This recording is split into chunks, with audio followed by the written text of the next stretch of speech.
Only on 5 tonight, our new series, So Close to Homeless. NBC5 News is partnering with Access to start a community discussion and bring you an in-depth look into the lives of people who are homeless, have been homeless, or who are very close to it.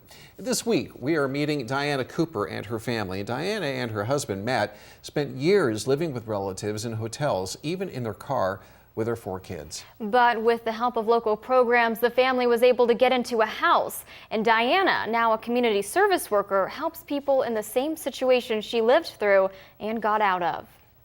We're actually going to celebrate 10 years of marriage this July. Diana Cooper met her husband Matt in high school in what they call a cliche relationship. I was a sophomore and he was a senior, and we met in choir. Now, almost 14 years later, they have 4 children, Ada, Eric, Tad, and Noah. Like most kids, they all have household chores. But for a while, the family didn't have a place to call home. We had a double stroller with 4 kids and suitcases and just whatever we had. Over a couple years, the Coopers lived with relatives on the coast, in an 11-foot trailer, in different hotels, even in their car. We had a van, and we stayed in our van in the Talent Walmart parking lot. It was when Talent Walmart was still open. At that point, they had 3 young children, with 1 on the way. I was pregnant with my youngest. So we took all the car seats out and put them up, and we put blankets over, and we would sleep in the back.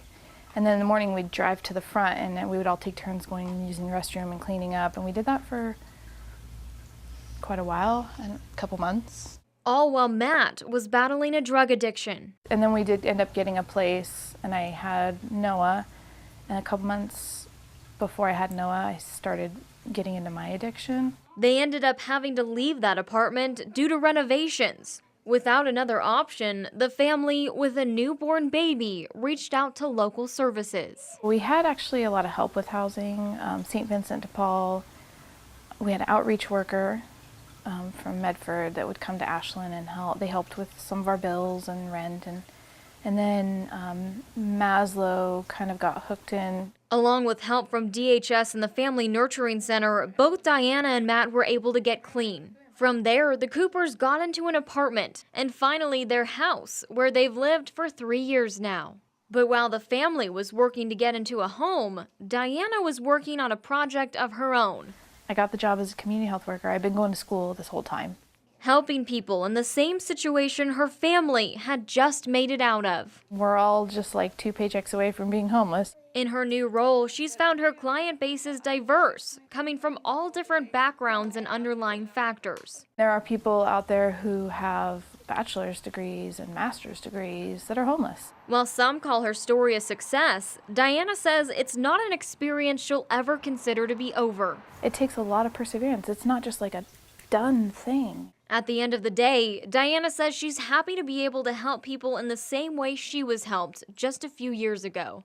And she encourages anyone needing help to seek it. The longer you hold out, the more you suffer.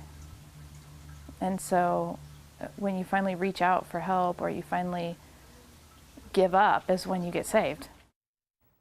Diana has worked as a community health worker for All Care and has just accepted a job with the Family Nurturing Center.